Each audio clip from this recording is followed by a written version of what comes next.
மத்தேயு எழுதின சுவிசேஷம் 28ஆம் அதிகாரம் 6ஆம் வசனம். அவர் இங்கே இல்லை, தாம் சொன்னபடியே உயிர்த்தெழுந்தார். அவர் இங்கே இல்லை, தாம் சொன்னபடியே உயிர்த்தெழுந்தார். மார்க் 16ஆம் அதிகாரம் 6ஆம் வசனம். மார்க் 16ஆம் அதிகாரம் 6ஆம் வசனம். பயப்படாதிருங்கள், சிலுவையில் அறையப்பட்ட நசரேயனாகிய இயேசுவை தேடுகிறீர்கள். அவர் உயிர்த்தெழுந்தார்.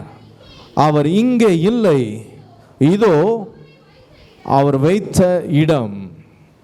லூக்கா 24ஆம் அதிகாரம் 6ஆம் வசனம். அவர் இங்கே இல்லை, அவர் உயிர்த்தெழுந்தார். ஹல்லேலூயா. எல்லாரும் சேர்ந்து சொல்லுவோமா? அவர் உயிர்த்தெழுந்தார். நாம் ஆராதிக்கிற கர்த்தர் மரித்தார். அதோடு கூட அவருடைய காரியங்கள் முடிந்து போகவில்லை. மீண்டும் 3ஆம் நாள் உயிரோடு எழுந்தார். இன்றைய வரைக்கும் சதா காலங்களிலும் என்றென்றைக்கும் உயிரோடு கூட இருக்கிறவர். ஹல்லேலூயா. ஆங்கில வேதாகமத்தில் சொல்லப்படுகிறது he is risen என்று சொல்லப்பட்டிருக்கிறது. RISEN. முதலாவது இந்த உயிர்த்தெழுந்த கர்த்தர் எப்படிப்பட்ட கர்த்தர் என்று நாம் பார்க்கும் பொழுது, நாம் வாசித்த மத்தேயு 28ஆம் அதிகாரத்தில் 6ஆம் வசனத்தில் சொல்லப்படுகிறது. மீண்டுமாக வாசிக்கலாமா? அவர் இங்கே இல்லை, தாம் சொன்னபடி உயிர்த்தெழுந்தார். இங்கே ஒரு வார்த்தை ஆழமாக சொல்லப்படுகிறது. அவர் உயிர்த்தெழுந்தார்னு சொல்லப்படல, தாம் சொன்னபடி, அவர் சொன்னபடி அவர் உயிர்த்தெழுந்தார். ஹல்லேலூயா. நம்முடைய ஆண்டவர் செய்கிறதை முன்கூட்டியே சொல்லுகிற தேவனாய் இருக்கிறார். சொன்னதை செய்து முடிக்கிற தேவனாய் இருக்கிறார். இப்போ இங்கே சொல்லப்படுகிறது, தாம் சொன்னபடி உயிர்த்தெழுந்தார். ஹல்லேலூயா.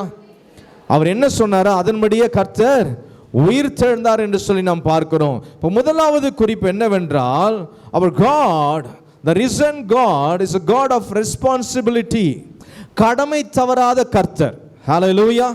அவர் யார் சொல்லுங்க, இங்க கவனிங்க. அவர் யார்? கடமை தவறாத கர்த்தர். God of responsibility. அவர் எதிலே கடமை தவறாதவர்? தம்முடைய வார்த்தையிலே கடமை தவறாதவர். தாம் சொன்ன வார்த்தையை நிறைவேற்றுகிற கர்த்தராய் அவர் இருக்கிறதை நாம் பார்க்கிறோம். அவர் ஏற்கனவே சொன்னார், சொன்னதை நிறைவேற்றினார். ஹல்லேலூயா. நம்முடைய ஆண்டவர் எப்படிப்பட்ட ஆண்டவர்? வார்த்தையை நிறைவேற்றுகிறவர். God of responsibility. அவர் பொறுப்புள்ளவர், கடமை உள்ள தேவனாய் இருக்கிறார் என்பதை நாம் மறந்து போகக்கூடாது. முதலாவது அவர் எப்படிப்பட்ட ஆண்டவர் என்று சொன்னால், வார்த்தையை நிறைவேற்றுகிறவர். தம்மை குறித்து, தம்முடைய உயிர்த்தெழுதலை குறித்து அவர் சொன்னார். அதை அப்படியே அவர் என்ன பண்ணாரு? சொன்னபடியே நிறைவேற்றினார்.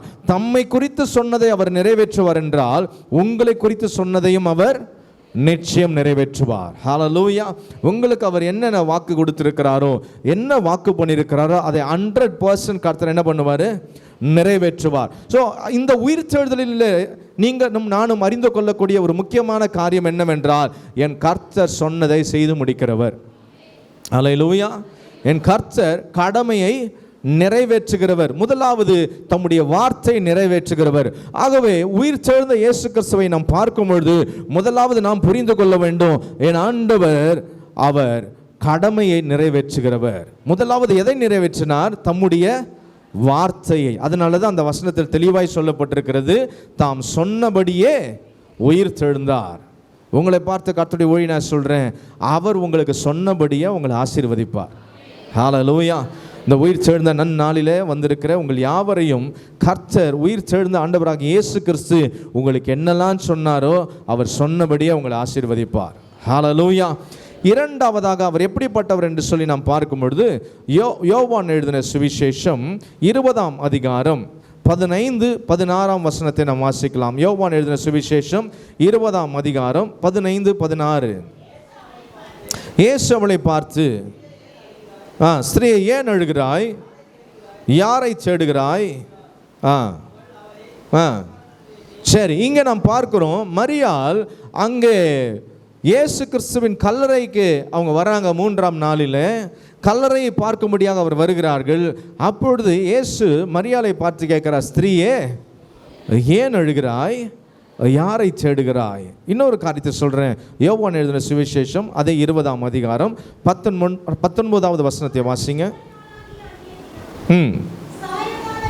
சாயங்கால வேளையிலே சீஷர்கள் கூடியிருந்த இடத்தில் யூதர்களுக்கு பயந்ததினால் கதவுகள் பூட்டி இருக்கையில் இயேசு வந்து நடுவே நின்று உங்களுக்கு சமாதானம் என்றார். முதலாவது அவர் மரியாளை பார்த்து கேட்டார், ஏன் அழுகிறாய், யாரை தேடுகிறாய்? இங்கே சீஷர்கள் பயந்து ஒரு அறைக்குள்ளே இருக்கிறாங்க. பூட்டின அறைக்குள்ளே இயேசு, உயிர்த்தெழுந்த இயேசு வந்து அவங்கள பார்த்து சொல்கிறாரு, உங்களுக்கு சமாதானம் என்று சொல்லுகிறார். மாத்திரமல்ல, லூக்கா 24ஆம் அதிகாரம் 17ஆம் வசனத்தில் அங்கே இயேசு கிறிஸ்து எம்மாவூருக்கு போகிறதான சீஷரை பார்த்து கேட்பார், உங்கள் முகங்கள் ஏன் துக்க முகமாக இருக்கிறதுன்னு சொல்லி கேட்பார். அவர்களை நோக்கி, நீங்கள்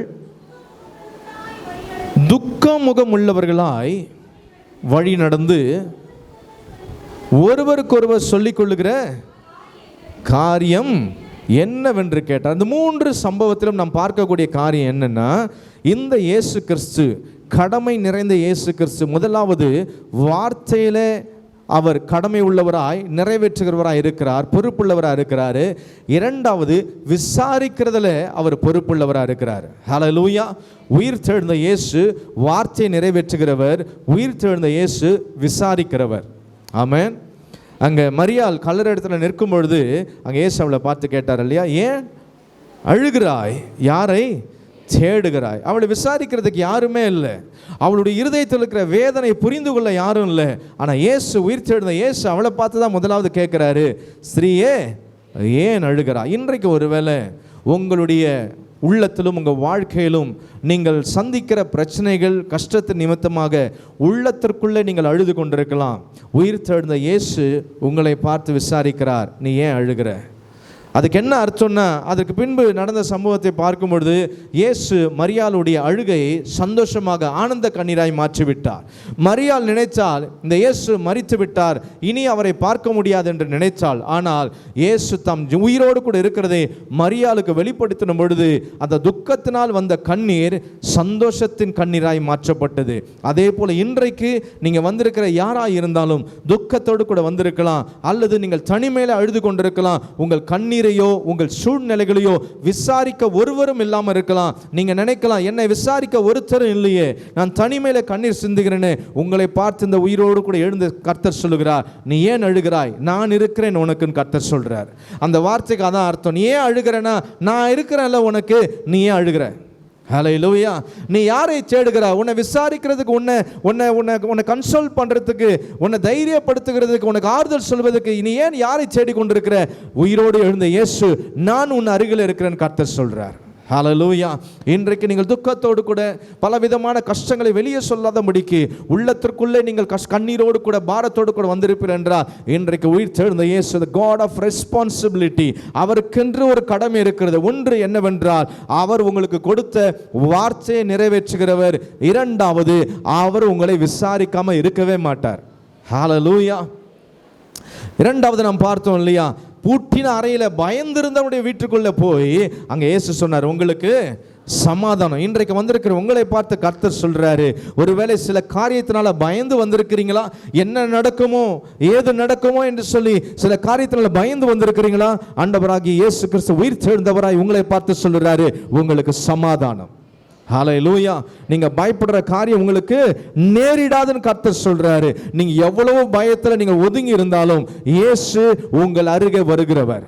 ஹல்லேலூயா.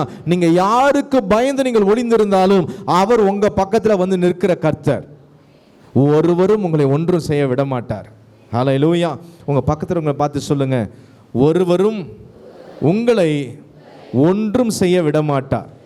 ஹல்லேலூயா. இரண்டாவது நாம் பார்த்தோம், எம்மாவுக்கு போகிற சீஷர்களை பார்த்து கேட்டாரு, உங்க முகம் ஏன் துக்க முகமாக இருக்குது. ஒருவேளை இன்றைக்கு ஒருவேளை வெளியே சொல்ல முடியாத சில துக்கத்தோடு வந்திருக்கிறீங்களா? கர்த்தர் உங்களை பார்த்து கேட்குறாரு, நீங்கள் ஏன் துக்க முகமாக இருக்கிறீங்க? நான் தான் உயிரோடு இருக்கிறேன்னு. ஹல்லேலூயா. அப்போ கர்த்தர் ஆண்டவர், நாம் ஆராதிக்கிற ஆண்டவர் உயிரோடு கூட இருக்கிறபடினால he can do anything for you. உங்களுக்காக அவர் எதையும் செய்வார். முதலாவது கர்த்தர் தம்முடைய வார்த்தையை நிறைவேற்றுகிறவர், இரண்டாவதாக உங்களை விசாரிக்கிறவர். நம்முடைய உயிரோடு கூட எழுந்த கர்த்தர் அவர் கடமை தவறாத கர்த்தர். ஹல்லேலூயா. அவர் யார்? கடமை தவறாத கர்த்தர், God of responsibility. இரண்டாவது ஒரு காரியத்தை நான் உங்களுக்கு காண்பிக்க விரும்புகிறேன். மத்தேயு எழுதின சுவிசேஷம் 28ஆம் அதிகாரம் 20ஆம் வசனத்தை வாசிங்க. நான் உங்களுக்கு கட்டளையிட்ட யாவையும் அவர்கள் கைக்கொள்ளும்படி அவர்களுக்கு உபதேசம் பண்ணுங்கள். இதோ உலகத்தின் முடிவு பரியந்தம் சகல நாட்களிலும் நான் உங்களுடனே கூட இருக்கிறேன் என்றார். இந்த உயிர்த்தெழுந்த இயேசு கிறிஸ்து அவர் சொன்ன வார்த்தை பாருங்க, உலகத்தின் முடிவு பரியந்தம் சகல நாட்களிலும் நான் உங்களுடனே கூட இருக்கிறேன் என்றார். இரண்டாவது, the reason God is a God of infinity. அவர் எப்படிப்பட்டவர் என்றால் முடிவில்லாத கர்த்தர். அவருக்கு முடிவு என்பது கிடையவே கிடையாது. God of infinity. அவர் என்றைக்கும் இருக்கிறவர், முடிவில்லாதவர். அதனால தான் அவர் சொல்றாரு, உலகத்தின் முடிவு பரியந்தம் சகல நாட்களிலும் நான் உங்களுடனே கூட இருக்கிறேன் என்று சொல்லுகிறார். இந்த வார்த்தை கேட்கும் பொழுது அதை கேட்கிறவர்களுக்கு ஒரு தைரியம் உண்டாகும். அவர் என்ன சொல்றார்? நான் உங்க கூட இருக்கிறேன். ஒரு நாள் இல்லை, 2 நாள் இல்லை, உலகத்தின் முடிவு பரியந்தும் சகல நாட்களிலும். அப்போ உங்களை பார்த்து கர்த்தர் இன்றைக்கு சொல்றது என்னன்னா, நான் முடிவில்லாதவர், நான் என்றென்றைக்கும் இருக்கிறவர். ஆகவே உன்னோடு கூட நான் எல்லா நாட்களிலும், உலகத்தின் முடிவு பரியந்தும், அவருடைய வருகை பரியந்தும் கர்த்தர் உங்க கூட இருப்பார். ஹல்லேலூயா. யார் உங்களை விட்டுட்டு போனாலும் இயேசு போக மாட்டார். ஆமென். நல்லா புரிந்து கொள்ள. யார் உங்களை மறந்தாலும், யார் உங்களை புறக்கணித்தாலும், யார் உங்களை விட்டு விட்டு மறந்து போனாலும் சரி, இந்த இயேசு ஒருவர் கடைசி வரைக்கும் உங்க கூட இருப்பார். உலகத்தின் முடிவு பரியந்தம், till the end of the world, கடைசி வரைக்கும் இந்த இயேசு உங்களோடு கூட வருகிறவர். அவர்தான் உயிர்த்தெழுந்த இயேசு. ஹல்லேலூயா. இதை சொல்லும் பொழுது இன்னொரு காரியத்தை ஆண்டவர் சொல்ல வராரு. அவர் என்ன சொல்றாருன்னா, நான் உனக்கு துணையா இருப்பேன், a companion. முதலாவது இதுல பார்க்கணும், courage. கர்த்தர் நமக்கு ஒரு தைரியத்தை கொடுக்கிறாரு. இரண்டாவது, அவர் ஒரு நல்ல துணையாளராக இருக்கிறேன்னு சொல்ல, கம்பேனியன், குட் கம்பேனியன். இந்த உயிர்த்தெழுந்த இயேசு கிறிஸ்து உங்களுக்கு எப்படிப்பட்டவர் என்று சொன்னால், எப்பொழுதும் ஒரு நல்ல துணையாளராக இருப்பார். நல்ல நண்பனா, உங்களுக்கு நல்ல சகோதரனா, நல்ல சகோதரியா, நல்ல தோழனா இந்த இயேசு எப்பொழுதும் இருக்கிறவர். ஹல்லேலூயா. அப்போ உங்களை கூட யார் இருக்கிறாங்க இல்லைன்னு சொல்லி கவலைப்படாதீங்க. இந்த பூமியில் இருக்கிற மனிதர்கள் நம்மோடு கூட சில நாட்கள் பயணிப்பார்கள். சில வேளைகளில் எழுத்தின் பிரகாரமாகவே நம்ம விட்டு முழுவதுமாக போகலாம், அல்லது மனதளவில் நம்ம விட்டு விலகி போகலாம். ஆனால் அந்த இயேசு எப்பொழுதுமே உங்களோட கூட இருக்கிறவர். ஹல்லேலூயா. ஆகவே யாரும் இல்லைன்னு சொல்லி இங்கே கவலைப்பட்டு வந்திருக்கிறீங்களா? நீங்கள் தனிமையாக இருக்கிறதா நீங்கள் நினைக்கிறீங்களா? இயேசு சொல்கிறாரு, இதோ சகல நாட்களிலும் உலகத்தின் முடிவு பரியந்தும் நான் உங்களுடனே கூட இருக்கிறேன். ஹல்லேலூயா. ஆகவே கர்த்தர் என்ன சொல்ல வராரு, நீங்கள் தனிமையாக இருக்கிறத ஃபீல் பண்ணாதீங்க. எங்கேயுமே எந்த நேரத்திலுமே நீங்கள் தனிமையாக இருக்கிற நினைக்காதீங்க. இந்த வார்த்தை எப்பொழுது ஞாபகம் வச்சுக்கொள்ளுங்க. உயிர்த்தெழுந்த இயேசு சொன்னார், சகல நாட்களிலும். ஹல்லேலூயா. நீங்கள் பலவீனப்பட்ட நேரத்திலும், நீங்கள் சோர்வடைகிற நேரத்திலும், நீங்கள் துன்பத்திற்குள்ளாக போகிற நேரத்திலும், மற்றவருடைய வார்த்தை உங்களை வேதனைப்படுத்துகிற நேரத்திலும், யார் உங்களை மறந்து போனாலும், உங்களை விட்டு விலகி போனாலும் கர்த்தர் உங்களோடு கூட இருக்கிறவர். ஹல்லேலூயா. ஹல்லேலூயா. அது மாத்திரமல்ல, யோவான் 21ஆம் அதிகாரம் 25ஆம் வசனத்தை வாசிப்போம். யோவான் 21ஆம் அதிகாரம் 25ஆம் வசனம். இயேசு செய்த வேறு அநேக காரியங்களும் உண்டு. அவைகளை ஒவ்வொன்றாக எழுதினால் எழுதப்படும் புஸ்தகங்கள் உலகம் கொள்ளாததென்று எண்ணுகிறேன். எப்படி யோவான் எழுதி முடிக்கிறார் பாருங்க அந்த அவருடைய சுவிசேஷத்தை. இயேசு செய்த வேறு அநேக காரியங்களும் உண்டு, அவைகளை ஒவ்வொன்றாக எழுதினால் எழுதப்படும் புஸ்தகங்கள் உலகம் கொள்ளாதது என்று எண்ணுகிறேன். அதனால தான் சொன்னேன், is a God of infinity. அவர் முடிவில்லாதவர். அவர் செய்கிற நன்மைகள், அவர் செய்கிற அற்புதங்களுக்கு முடிவே கிடையாது. He keeps on doing miracle. He keeps on doing goodness. அவர் தொடர்ந்து அற்புதத்தை செய்கிறவர். அவருக்கு ஒரு கணக்கே கிடையாது. ஹல்லேலூயா. அவர் முடிவில்லாதவர். அவருடைய செய்கைகளுக்கும் முடிவு கிடையாது, அவருடைய நன்மைகளுக்கும் முடிவு கிடையாது, அவருடைய அற்புதங்களுக்கும் முடிவு கிடையாது. ஹல்லேலூயா. இதுவரைக்கும் உங்க வாழ்க்கையில் எத்தனையோ அற்புதங்களை கர்த்தர் செய்திருக்கிறார் அல்லவா? எத்தனை பேர் சொல்ல முடியும், என் வாழ்க்கையில் கர்த்தர் எத்தனையோ நன்மைகளை செய்திருக்கிறார், எத்தனையோ நன்மைகளை செய்திருக்கிறார் அல்லவா? அதுக்கு கணக்கே கிடையாது. தொடர்ந்து செய்து கொண்டே இருப்பார். ஹல்லேலூயா. இதற்கு முன்பாக செய்த நன்மைகளை பார்க்கிலும் இன்று முதற்கொண்டு அவருடைய வருகை பரியந்தம் அவர் உங்க வாழ்க்கையில் செய்ய போகிற நன்மைகளுக்கு கணக்கே கிடையாது, அளவே கிடையாது. எத்தனை பேர் நம்புறீங்க? ஹல்லேலூயா. அப்ப இரண்டாவது, இந்த உயிரோடு கூட எழுந்த கர்த்தர் முடிவில்லாத கர்த்தர். The risen God is a God of infinity. மூன்றாவது ஒரு காரியத்தை சொல்கிறேன். மத்தேயு 28ஆம் அதிகாரம் 18ஆம் வசனத்தை வாசிக்கலாம். அப்பொழுது இயேசு அவர்களை நோக்கி, வானத்திலும் பூமியிலும் சகல அதிகாரமும் எனக்கு கொடுக்கப்பட்டிருக்கிறது. இயேசு சொல்றாரு உயிர் தெழுந்த பிறகு, வானத்திலும் பூமியிலும் சகல அதிகாரமும் எனக்கு கொடுக்கப்பட்டிருக்கிறது. இதுக்கு முன்பாக நாம் வாசித்தோம், சகல நாட்களிலும் உலகத்தின் முடிவு பரியந்தம் நான் உங்க கூட இருப்பேன்னு சொன்னவர். இப்பொழுது நாம் வாசிக்கிறோம், என்ன சொல்றாரு? வானத்திலும் பூமியிலும் சகல அதிகாரமும் எனக்கு கொடுக்கப்பட்டிருக்கிறது. மூன்றாவது, the risen God is God of supremacy. அவர் மேலான கர்த்தர், எல்லாவற்றிற்கும் மேலான அதிகாரத்தை அவர் வைத்திருக்கிறார். அவர் யார்? God of supremacy. முதலாவது சொன்னேன், a God of responsibility. இரண்டாவது God of infinity. மூன்றாவது God of superiority or supremacy. அவர் எல்லாவற்றிற்கும் மேலானவர். அதனால தான் இயேசு சொல்றாரு, வானத்திலும் பூமியிலும் சகல அதிகாரமும் எனக்கு கொடுக்கப்பட்டிருக்கிறது. இந்த உலகத்தில் ராஜாவா இருக்கிற மனுஷனுக்கு அவன் எந்த நாட்டுக்கு ராஜாவா இருக்கிறானோ அது வரைக்கும் தான் அவனுக்கு என்ன அதிகாரம் இருக்குது. இந்திய நாட்டை ஆளுகிறவருக்கு இந்திய நாடு வரைக்கும் தான் என்ன இருக்குது? அதிகாரம் இருக்குது. சீன நாட்டை ஆளுகிறவர்களுக்கு சீன நாடு வரைக்கும் தான் அதிகாரம் இருக்குது. ஒருவேளை இந்த உலகத்துக்கே ஒரு ராஜா எழும்பான் என்று சொன்னால் அவன் இந்த உலகத்தில் இருக்கிற நாடுகளுக்கும் மக்களுக்கு மாத்திரம்தான் அவன் அதிகாரம் செலுத்த முடியும். ஆனா நீங்களும் நானும் ஆராதிக்கிற கர்த்தர், உயிர் தெழுந்த இயேசு எப்படிப்பட்டவர் என்றால், வானத்திலும் பூமியிலும் சகல அதிகாரம். அவருக்கு இந்த ஒரு அதிகாரம் இல்லைன்றதே கிடையாது. அவர் எல்லா அதிகாரத்தையும் உடையவர். வானத்திலும் அவருக்கு அதிகாரம் இருக்குது. சொல்லுங்க பார்க்கலாம். பூமியிலும் அதிகாரம் உண்டு. அப்போ நீங்களும் நானும் ஆராதிக்கிற ஆண்டவர் எப்படிப்பட்டவர்? நம்முடைய உயிர் சேர்ந்த இயேசு சகல அதிகாரத்தையும் உடையவர். அவருடைய அதிகாரம் வானத்திலும் சகல அதிகாரம் இருக்குது, பூமியிலும் சகல அதிகாரம் இருக்கிறது. இதிலிருந்து நாம் பார்க்கக்கூடிய காரியம் என்னவென்றால், அவர் அதிகாரம் உள்ளவர், அவர் வல்லமை உள்ளவர். God of authority and God of power. அவருடைய அதிகாரமும் அவருடைய வல்லமையும் தம்முடைய பிள்ளைகளுக்கு உரிதாக இருக்கிறதுன்னு சொல்லுகிறார். லூக்கா 10ஆம் அதிகாரம் 19ஆம் வசனத்தை வாசிங்க. லூக்கா 10ஆம் அதிகாரம் 19ஆம் வசனம். இதோ சர்ப்பங்களையும் தேள்களையும் மிதிக்கவும் சத்துருவின் சகல வல்லமையும் மேற்கொள்ளவும் உங்களுக்கு அதிகாரம் கொடுக்கிறேன், ஒன்றும் உங்களை சேதப்படுத்த மாட்டாது. இயேசு தம்முடைய சீஷர்களை பார்த்து சொன்ன காரியம் பாருங்க. இதோ சர்ப்பங்களையும் தேள்களையும் மிதிக்கவும் சத்துருவினுடைய சகல வல்லமையையும் மேற்கொள்ளவும் உங்களுக்கு அதிகாரம் கொடுக்கிறேன், ஒன்றும் உங்களை சேதப்படுத்தாது. உங்க பக்கத்தில் இருக்கும் கரத்தை பிடிச்சு சொல்லுங்க, ஒன்றும் உங்களை சேதப்படுத்தாது. ஹல்லேலூயா. ஏனென்றால் அந்த அதிகாரத்தை கர்த்தர் உங்களுக்கு கொடுத்திருக்கிறாரு. அவருக்குள்ள இருக்கிறதான சகல அதிகாரத்தை யாருக்கு அதிகாரம் இருக்குதோ அவங்க தான் இன்னொரு சப்பார்டினேட்ஸ்க்கு அவங்க என்ன பண்ணலாம்னா அந்த அதிகாரத்தை ஷேர் பண்ணலாம். ஒரு டீச்சர் என்ன பண்ணலான்னா கிளாஸில் ஒரு லீடரை உருவாக்க முடியும். அந்த லீடரை உருவாக்குறதுக்கு யாருக்கு தான் அதிகாரம் இருக்குதுன்னா டீச்சருக்கு தான் அதிகாரம் இருக்குது, தவிர ஸ்டூடெண்ட்ஸுக்கு அதிகாரம் கிடையாது.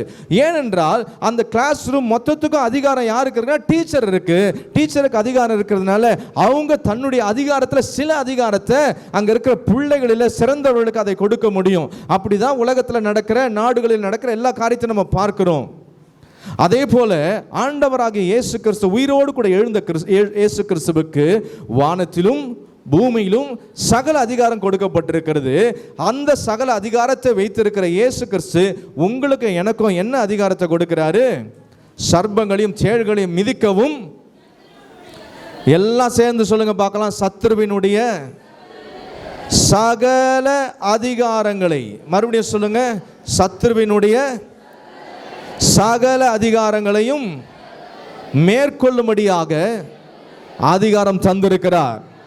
ஒன்றும் என்னை எங்களை சேதப்படுத்த முடியாது. ஹல்லேலூயா. உயிர் தெழுந்த இயேசு கிறிஸ்து is a God of supremacy. எல்லாவற்றிற்கும் மேலானவர். அவர் தம்முடைய அதிகாரத்தை உங்களுக்கு கொடுத்திருக்கிறார். அது மாத்திரமல்ல, அங்கே சொல்லப்பட்டிருக்கிறதே, வானத்திலும் எனக்கு அதிகாரம் இருக்கிறது என்று சொல்லி ஒரு வசனத்தை காண்பிக்கிறேன். யோவான் 5ஆம் அதிகாரம் 27ஆம் வசனத்தை வாசிக்கலாம். யோவான் 5ஆம் அதிகாரம் 27ஆம் வசனம். அவர் மனுஷகுமாரனாய் இருக்கிறபடியால் நியாய தீர்ப்பு செய்யும்படிக்கு அதிகாரத்தையும் அவருக்கு கொடுத்திருக்கிறார். அப்ப இந்த ஆண்டவராக இயேசு கிறிஸ்துவுக்கு என்ன அதிகாரம் இருக்குது? நியாய தீர்ப்பு செய்யக்கூடிய அதிகாரம் இருக்கிறது. ஒரு நாள் இந்த உலகத்தில் இருக்கிற எல்லா மனிதர்களும், மரித்தவர்கள், வாழ்கிறவர்கள், மரிக்க போகிறவர்கள், இனி பிறக்க போகிறவர்கள், எல்லாரும் ஒரு நாள் இயேசு கிறிஸ்துனுடைய சிங்காசனத்துக்கு முன்பாக, நியாய தீர்ப்புக்கு முன்பாக போய் நிற்க வேண்டும். இயேசு கிறிஸ்து தான் நியாயம் தீர்க்கிறவர். இந்த இயேசு கிறிஸ்துவுக்கு நியாயம் தீர்க்கும்படியான அதிகாரம் கொடுக்கப்பட்டிருக்கிறது. உலகத்தில் ஒருவேளை உங்களுக்கு ஒரு நல்ல ஒரு சிறந்த தலைவர் அல்லது ஒரு சிறந்த ஒரு மிக முக்கியமான ஒருவர் உங்களுக்கு தெரிந்திருக்கும் பொழுது, நீங்கள் அவருக்கு முன்பாக சில காரியத்திற்கு போய் நிற்கும் பொழுது, மற்றவர்களுக்கும் அறியப்பட்டிருக்கிற உங்களுக்கும் அவர் கண்களில் வித்தியாசம் காணப்படும். ஹல்லேலூயா. இப்போ நீங்கள் ஏற்கனவே அவர் கூட பழகியிருந்தா உங்களுக்கு அங்கே ஃபஸ்ட்டு ப்ரெஃபரன்ஸ் கொடுக்கப்படும். உங்களை தனியாக கூப்பிட்டு விசாரிப்பாங்க. ஏனென்றால் நீங்கள் அவருக்கு வேண்டியவராக இருக்கிறபடினால உங்களுக்கு என்ன பிரச்சனை, உங்களுக்கு என்ன நன்மை செய்யணும்னு சொல்லி அங்கே இருக்கிற அந்த அதிகாரியுடைய உள்ளத்தில் தானாகவே அந்த எண்ணம் உண்டாகும். அதே போல ஆண்டவராக இயேசு கிறிஸ்து நியாயம் தீர்க்கிறவை அவர் சிங்காசனத்தில் உட்கார்ந்திருக்கும் பொழுது, அங்கே உலகத்தில் இருக்கிற நாம் எல்லாருமே அவருக்கு முன்பாக போய் நிற்கும் பொழுது, இந்த உலகத்தில் நீங்கள் அவரை ஏற்றுக்கொண்டவர்களாய், இந்த உலகத்தில் அவர் உங்களுக்கு சொந்த இரட்சகராய் இருக்கும்படியாக உங்கள் வாழ்க்கையை நீங்கள் அவருக்கு ஒப்பு கொடுத்து கடைசி வரைக்கும் ஆண்டவருக்கு உண்மையாக, இயேசுவுக்கு உண்மையாக வாழ்ந்திருப்பீங்கன்னா, நியாய தீர்ப்புக்கு முன்பாக போய் நிற்கும் பொழுது ஆண்டவர் சொல்லுவார், என் மகளே, என் மகனே, உள்ளவா, உன்னை நான் நியாயம் தீர்க்க மாட்டேன்னு கர்த்தர் சொல்லுவார். ஹல்லேலூயா. அதனால தான் வாசிக்கிறோம், நியாய தீர்ப்புக்கு முன்பாக இரக்கம் மேன்மை பாராட்டும். அப்போ இந்த பூமியில் வாழக்கூடிய நாளில் நீங்கள் இயேசுவோடு கூட ஒரு நல்ல உறவில் இருந்தீங்கன்னா, ஒரு நாள் இயேசுவுக்கு முன்பாக அவர் இந்த பூமியில் வரும்பொழுது, அவர் மனுஷகுமாரனாய், அவர் ஒரு சாதாரண ஒரு மனிதனாய் அவர் வந்தார். அநேகருக்கு நன்மை செய்கிறவராய் வந்தார், மன்னிக்கிறவராய் வந்தார். ஆனால் மறுபடியும் இயேசு அவர் நியாயம் தீர்க்கும் சிங்காசனத்தில் உட்கார்ந்திருக்கும் பொழுது, அவர் நியாயம் தீர்க்கும்படியாக நியாயாதிபதியாக தான் அவர் அமர்ந்திருப்பாரே தவிர எல்லாருக்கும் மன்னிக்கிறவராக அவர் இருக்க மாட்டார். ஹல்லேலூயா. ஆகவே இங்கேயே நீங்க வானத்திலும் பூமியிலும் சகல அதிகாரம் உள்ள ஆண்டவராக இயேசு கிறிஸ்துவோடு கூட ஒரு நல்ல ஐக்கியத்தோடு கூட நீங்கள் வாழும் பொழுது, நாம் பரலோகத்திற்கு போகும் பொழுது அவர் நம்மை நியாயம் தீர்ப்பதில்லை, அவர் தம்முடைய பிள்ளைகளாக அவர் ஏற்றுக்கொள்கிறவராக இருக்கிறார். அது மாத்திரமல்ல, சகல அதிகாரம் அவருக்கு இருக்கிறதுனால ஒரு காரியத்தை நீங்க புரிந்து கொள்ளணும். ஆண்டவர் சொன்னார் இல்லையா, வானத்திலும் பூமியிலும் சகல அதிகாரமும் எனக்கு கொடுக்கப்பட்டிருக்கிறது. அப்படின்னா he can do everything, nothing is impossible. என் ஆண்டவராக இயேசு கிறிஸ்துவினாலே செய்யக்கூடாத அதிசயமான காரியம் ஒன்றும் கிடையாது. ஏனென்றால் நமக்கு தெரியும், அவரிடத்துல சகல அதிகாரமும் இருக்கிறது, சகல வல்லமையும் இருக்கிறது. ஆகவே எனக்காக அவர் எதையும் செய்ய வல்லவர். மூன்றாவதாக யோவான் எழுதின சுவிசேஷம் 20ஆம் அதிகாரம், நான்காவதாக யோவான் எழுதின சுவிசேஷம் 20ஆம் அதிகாரம் 31ஆம் வசனத்தை வாசிப்போம். இயேசு தேவனுடைய குமாரனாகிய கிறிஸ்து என்று நீங்கள் விசுவாசிக்கும்படியாகவும், விசுவாசித்து அவருடைய நாமத்தினாலே நித்திய ஜீவனை அடையும்படியாகவும் இவைகள் எழுதப்பட்டிருக்கிறது. ஏன் இயேசு கிறிஸ்துவை குறித்து எவ்வளவு காரியம் எழுதப்பட்டிருக்கிறதுனா, நீங்க இயேசு கிறிஸ்துவை விசுவாசித்து அவருடைய நாமத்தினாலே நித்திய ஜீவனை அடையும்படிக்கு. ஹல்லேலூயா. எதற்கு உங்கள் கையில் என் கரத்திலையும் இந்த வேதாகமம் கொடுக்கப்பட்டிருக்கிறது? இந்த வேதத்தில் ஆண்டவராகிய இயேசு கிறிஸ்துவை குறித்து அநேக காரியம் எழுதப்பட்டிருக்கிறது. மறுபடியும் அந்த வசனத்தை வாசிக்கிறேன். இயேசு தேவனுடைய குமாரனாகிய கிறிஸ்து என்று நீங்கள் விசுவாசிக்கும்படியாக. அப்போ இந்த பைபிள் உங்கள் கரத்தில் என் கரத்தில் ஏன் கொடுக்கப்பட்டிருக்கு தெரியுமா? இயேசு தேவனுடைய குமாரனாகிய கிறிஸ்து என்று நீங்கள் விசுவாசிக்கும்படியாகவும், விசுவாசித்து அவருடைய நாமத்தினாலே நித்திய ஜீவனை அடையும்படியாகவும். இயேசு கிறிஸ்துவை விசுவாசித்து நீங்கள் 4 கார்களையும் 10 பங்களாக்களையும் நீங்கள் சொத்தாக சேர்க்கும்படியாக இவைகள் எழுதப்பட்டிருக்கிறதுன்னு எங்கேயுமே என்ன பண்ணல, எழுதப்படலை. அப்போ ஒரு காரியம் தெளிவாக பைபிள் சொல்லுது, இந்த இயேசு கிறிஸ்துவை குறித்து எழுதப்பட்டிருக்கிறது எதுக்குன்னா, இயேசு கிறிஸ்துவை நீங்கள் எதற்கு நம்பணும், எதற்கு விசுவாசிக்கணும்னா நித்திய ஜீவனை பெரும்படியாக. தெளிவாக புரிந்து கொள்ளுங்க. இயேசு கிறிஸ்துவை ஏற்றுக்கொள்வதற்கு ஒரே ஒரு ஆசீர்வாதம் தான். மற்ற ஆசீர்வாதத்தை நீங்கள் இயேசு கிறிஸ்துவை ஏற்றுக்கொள்ளாமலே பெற்றுக்கொள்ளலாம். பாருங்கள், உங்களுக்கு சில காரியத்தை ஈஸியாக சொல்கிறேன். நன்மைகளை பெற முடியும், அற்புதங்களை பெற முடியும். ஏனென்றால் அவர் உலகத்தில் இருக்கிற எல்லா மனிதருக்கும் அவர் தேவனாக இருக்கிறாரு. அவரிடத்துல யார் வந்தாலும் அவருக்கு நன்மை செய்வார். யார் வந்தாலும் நன்மை செய்வார். கிறிஸ்தவர்களுக்கு மாத்திரம் இல்லை, உலகத்தில் இருக்கிற எந்த மனுஷன் ஆண்டவரிடத்தில் வந்து உதவி கேட்டாலும் இயேசு மாட்டேன்னு சொல்ல மாட்டார், செய்வார். ஆனால் நித்திய ஜீவனை பெறணும்னா எல்லாருக்கும் இயேசு கொடுக்க மாட்டார். ஹல்லேலூயா. அவரை யார் விசுவாசிக்கிறார்களோ, யார் அவரை சொந்த இரட்சகராக ஏற்றுக்கொண்டார்களோ அவர்களுக்கு மட்டும்தான் பரலோகத்தில் இடமே தவிர மற்ற யாருக்கும் கிடையாது. ஆமென். அப்போ இந்த பூமியில் எப்படி வேணாலும் வாழ்ந்து ஆசீர்வாதத்தோடு வாழ்ந்துட்டு போயிட்டோம்னா அதுக்கப்புறம் நரகத்தில் தான் நித்திய காலமாக வாழணும். அதிலிருந்து காப்பாற்றப்படுவதற்கு தான் இயேசு பரலோகத்திலிருந்து பூமிக்கு வந்தார், தன்னுடைய ரத்தத்தை சிந்தினார், ஜீவனை கொடுத்தார், உயிரோடு கூட எழுந்தார். ஆகவே இந்த இயேசு கிறிஸ்துவை நீங்கள் ஏற்றுக்கொண்டு உங்கள் சொந்த இரட்சகராக வைத்து வாழும் பொழுது நீங்கள் இந்த உலகத்தில் உங்கள் நாட்களை முடிக்கும் பொழுது இயேசு கிறிஸ்துவோடு கூட என்றென்றைக்கும் வாழக்கூடிய நித்திய ஜீவனை, அவருக்குள்ள இருந்த ஜீவனை உங்களுக்குள்ள அவர் தருவார். ஹல்லேலூயா, ஹல்லேலூயா. மற்றபடி இந்த இயேசு கிறிஸ்து காரு பங்களா சொத்து சுகம் கொடுக்கிறதுக்கு இந்த இயேசு கிடையாது. நல்லா புரிந்து கொள்ளுங்க. நீங்க இயேசு கிறிஸ்துவை ஏற்றுக்கொள்ளாமலே கர்த்தர் சகல நன்மைகளையும் செய்வார். ஆகவே வசனம் சொல்லுகிறது, அவரை விசுவாசித்து அவருடைய நாமத்தினாலே நித்திய ஜீவனை அடையும்படியாகவும் இவைகள் எழுதப்பட்டிருக்கிறது. ஹல்லேலூயா. இப்போ நீங்கள் முடிவு பண்ணணும், இந்த உயிர்த்தெழுந்த இயேசு கிறிஸ்துவை இந்த உலகத்தின் ஆசீர்வாதத்திற்காக நான் தேடுவதா, அல்லது நித்திய ஜீவனை அடையும்படியாக நான் அவரை பற்றி கொள்வதா? ஹல்லேலூயா. அப்போ நான்காவது காரியம் என்னன்னா, the risen God is a God of eternity. முதலாவது சொன்னேன், is a God of responsibility. இரண்டாவது God of infinity. மூன்றாவது God of supremacy. நான்காவது God of eternity. நித்திய ஜீவனை அவர் நமக்கு வாக்கு பண்ணியிருக்கிறார். 1 யோவான் 2ஆம் அதிகாரம் 25ஆம் வசனத்தை வாசிங்க. நித்திய ஜீவனை அளிப்பேன் என்பதே அவர் நமக்கு செய்த வாக்கு தத்துவம். இயேசு கிறிஸ்து ஒரு ப்ராமிஸ் பண்ணியிருக்கிறார். இயேசு கிறிஸ்து புதிய ஏற்பாட்டில் நமக்கு ஒரே ஒரு ப்ராமிஸ் பண்ணியிருக்கிறார். என்ன தெரியுமா? நித்திய ஜீவனை அளிப்பேன். ஹல்லேலூயா. யாருக்கு? அவரை விசுவாசிக்கிறவர்களுக்கு, அவரை ஏற்றுக்கொள்கிறவர்களுக்கு. ஏற்கனவே நம்ம முதல்ல பார்த்தோம், காட் ஆஃப் ரெஸ்பான்சிபிலிட்டி. தன்னுடைய வார்த்தையை நிறைவேற்றுகிறவர், கடமை தவறாத கர்த்தர். இப்போ நித்திய ஜீவனை அளிப்பேன்னு சொன்னார்னா நீங்கள் அவரை உங்கள் சொந்த இரட்சகராக ஏற்றுக்கொண்டா 100% உங்களுக்கு நித்திய ஜீவன் உண்டு. உங்கள் பக்கத்தில் உங்கள் கருத்தை பிடிச்சி சொல்லுங்க, இயேசுவை உலக நன்மைகளுக்காக அல்ல, பூமியின் ஆசீர்வாதங்களுக்காக அல்ல, நித்திய ஜீவனுக்காக தேடுங்க. ஹல்லேலூயா.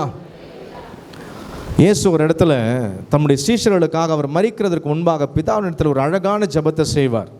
அந்த அதிகாரம் எனக்கு ரொம்ப பிரியமான ஒரு அதிகாரம். யோவான் 17ஆம் அதிகாரம் 24ஆம் வசனத்தை வாசிங்க. யோவான் 17:24. பிதாவே, உலக தோற்றத்திற்கு முன் நீர் என்னில் அன்பாயிருந்தபடியினால்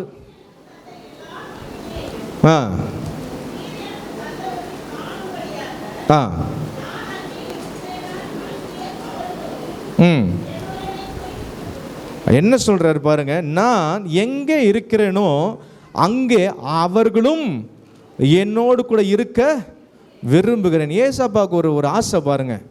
அந்த ஆசையை ஜெபத்தில் வெளிப்படுத்துகிறாரு. என்ன விருப்பம் தெரியுமா அவருக்கு? அவரை யாரெல்லாம் நம்பி அவரை விசுவாசிக்கிறாங்களோ அவங்க எங்கே இருக்கணும்னு ஆசைப்படுறாருன்னா, ஏசப்பா எங்கே இருக்கிறாரோ அவரோடு கூட அவங்களும் இருக்கணும்னு ஒரு ஜெபத்தை செய்கிறாரு பாருங்க. எவ்வளோ அன்புள்ள ஆண்டவர் இல்லை? நம்முடைய சீஷர்களை குறித்து அவர் பேசுகிறாரு. அப்போ இயேசு கிறிஸ்து சீஷர்களுக்கு மட்டுமா அப்படின்னு கேட்டிங்கன்னா இல்லை.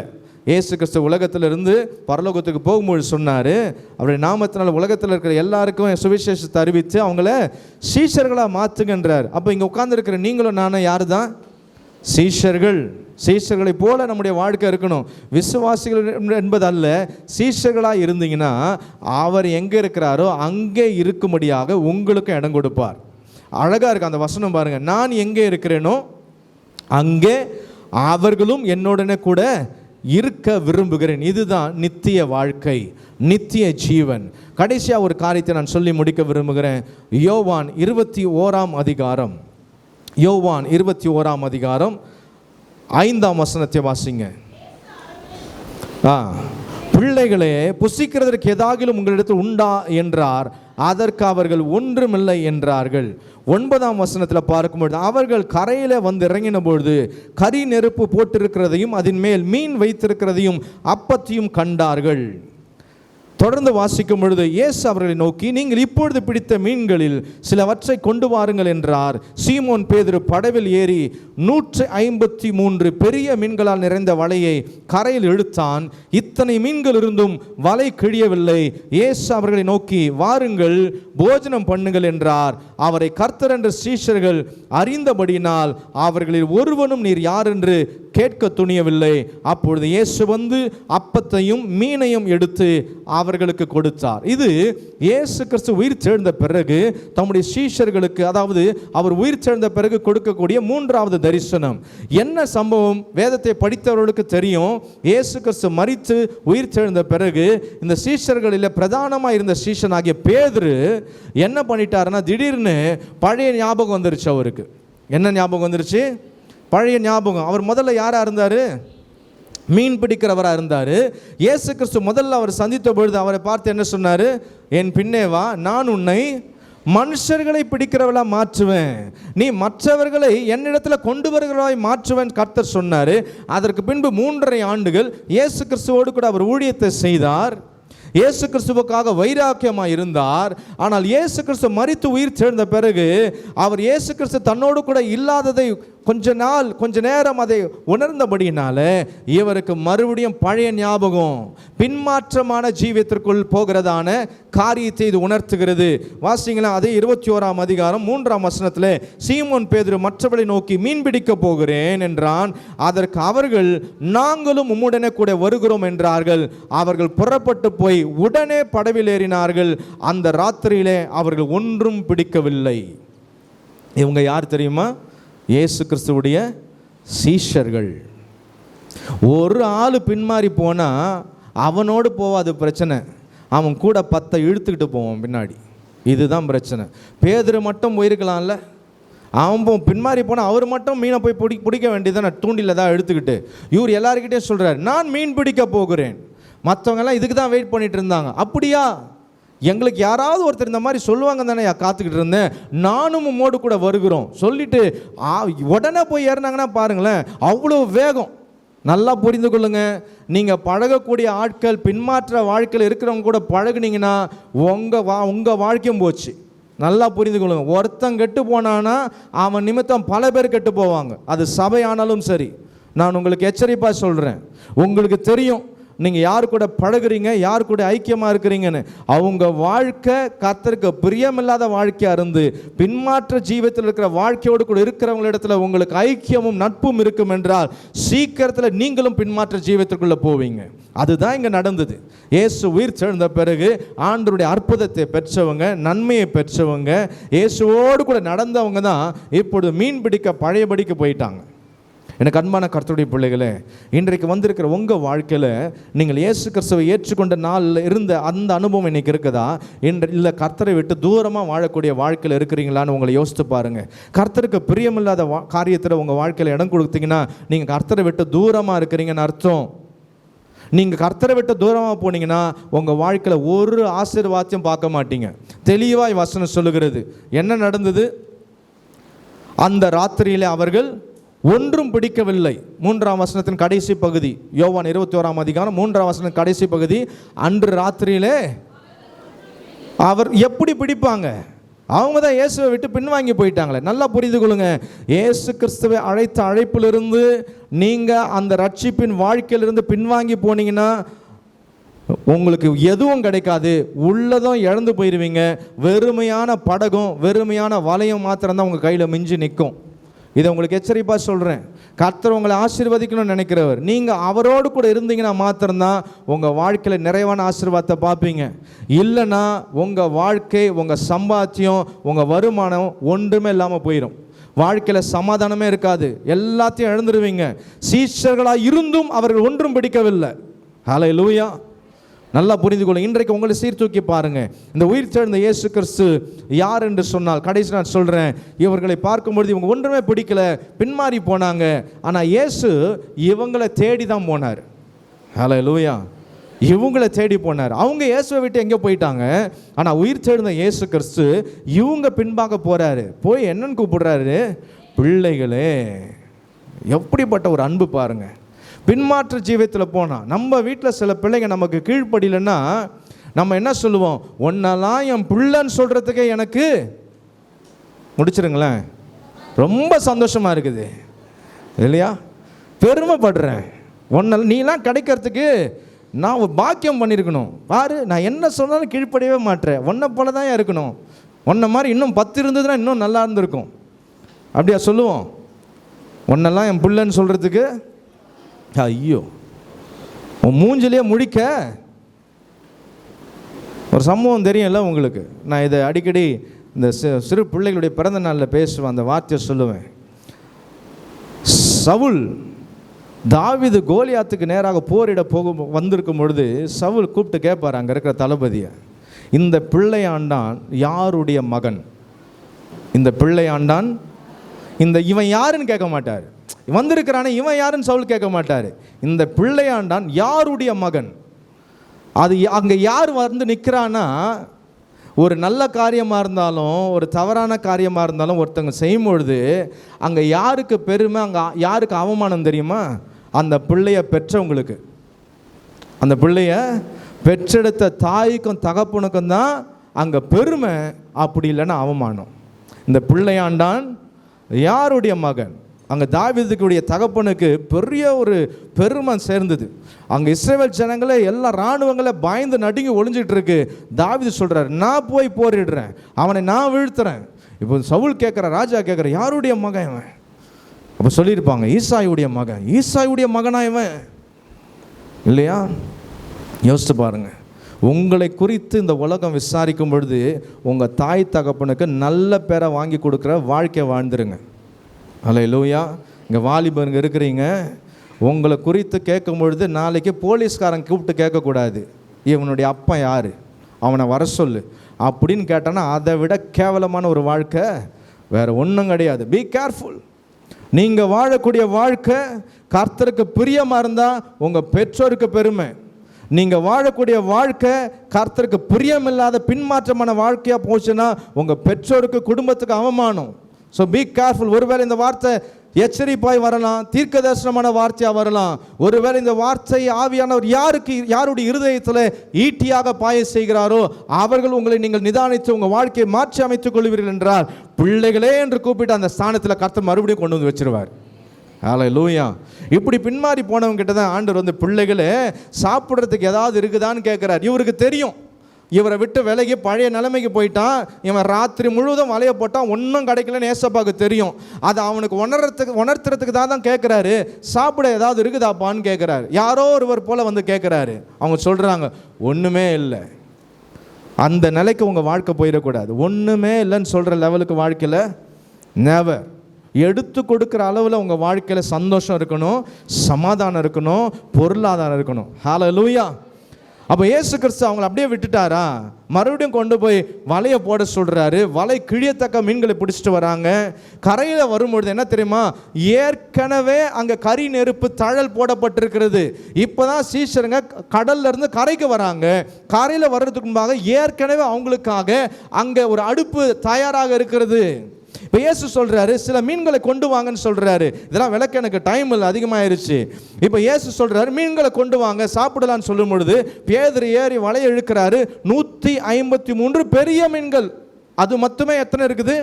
153 மீன்கள், நிறையா இருக்குது. ஆனால் அதை இழுத்த பிறகு இயேசு சொல்றாரு, வாப்பா மீன் அப்போ ரெடியாக இருக்குன்னு சொல்லி அதை எடுத்து இயேசு கொடுத்துட்டார்.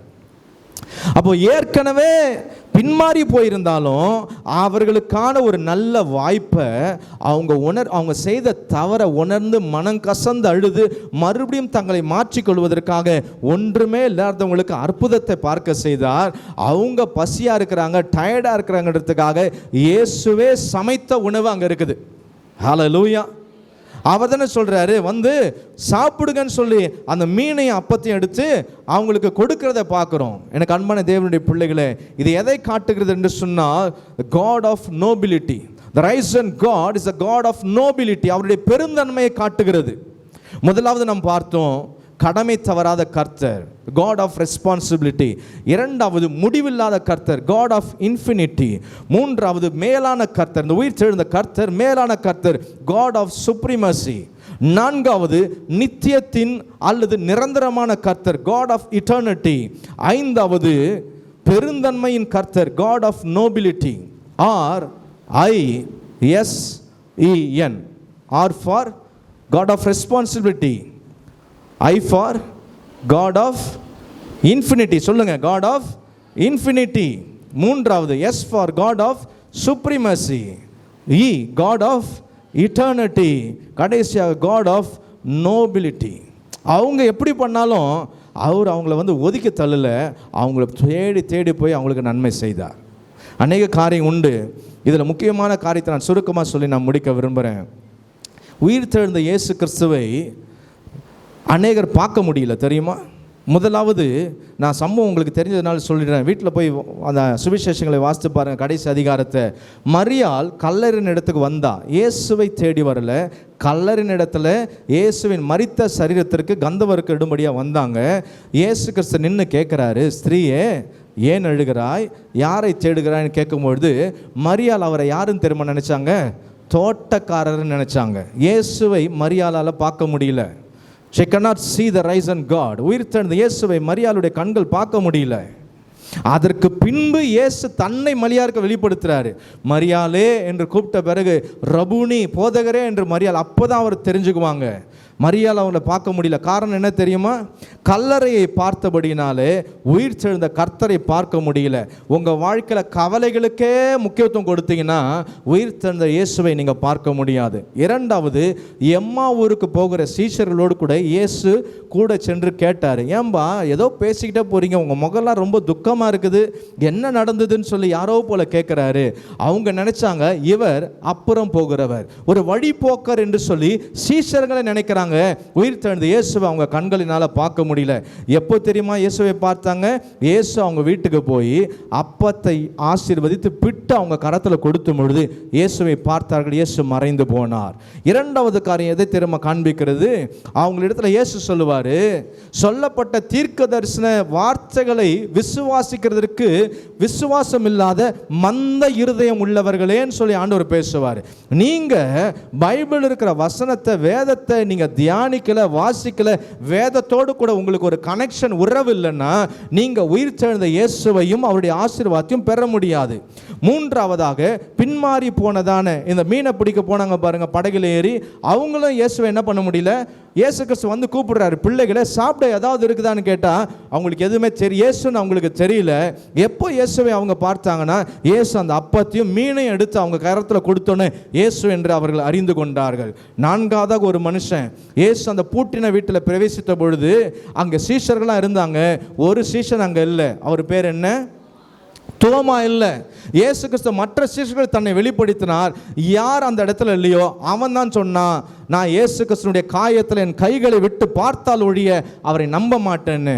அங்கே தோமா இயேசுவை பார்க்க முடியவில்லை. முதலாவது மற்ற சீஷர்கள் பார்த்தார்கள், தோமா பார்க்க முடியவில்லை. காரணம் ஏன் தெரியுமா? அந்த நல்ல ஐக்கியத்தோடு கூட அவன் இல்லை. அவன் மட்டும் அந்த ஐக்கியத்தில் இல்லாமல் வேற எங்கேயும் இருந்ததுனால இயேசுவை, உயிர் தெழுந்த இயேசுவை பார்க்க முடியல. 4 கூட்டத்தார் இயேசுவை, உயிர் தெழுந்த இயேசுவை பார்க்க முடியல. ஒன்று, மரியாள் பார்க்க முடியல. காரணம் முழுவதும் கவலை, கர்த்தர் சொன்ன வார்த்தையின் மேல எண்ணம் இல்லை, ஞாபகம் இல்லை. இரண்டாவது, எம்மாவூருக்கு போகிற சீஷருங்க வேத வசனத்தை, தீர்க்க தரிசனத்தை விசுவாசிக்கல, இயேசுவை பார்க்க முடியல. மூன்றாவது, பின்மாற்ற வாழ்க்கையில் போன பேக் ஸ்லைடரான டிசைபிள்ஸ், அவங்க பின்மாற்றத்தில் போன சீஷர்கள் இயேசுவை பார்க்க முடியல. நான்காவது, தோமா சீஷனாக இருந்தும் இயேசுவை பார்க்க முடியல. ஆனா இவங்க எல்லாருக்குமே இயேசு தன்னை எப்படியும் வெளிப்படுத்திட்டார். ஆமென். அதுதான் is a God of nobility. மரியாள் அவரை பார்க்க முடியல, கர்த்தர் தன்னை வெளிப்படுத்தினார். எம்மா ஒரு சீஷர் இயேசுவை அறிந்து கொள்ள முடியல, இயேசு தன்னை அவர்களுக்கு காண்பித்தார். பின்மாற்றத்தில் போன சீஷர்கள் இயேசு யாருன்னு தெரியல, அவர்களுக்கு தன்னை இயேசு வெளிப்படுத்தினார். நான்காவதாக, தோமாவுக்காகவே இயேசு இன்னொரு நாள் அந்த வீட்டுக்கு போனார்.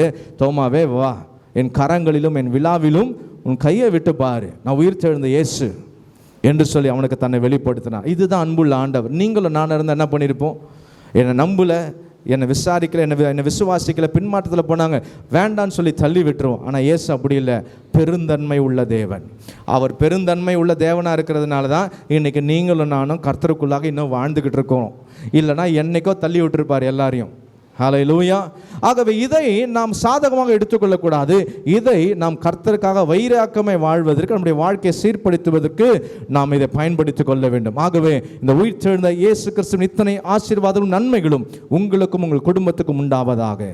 ஹல்லேலூயா.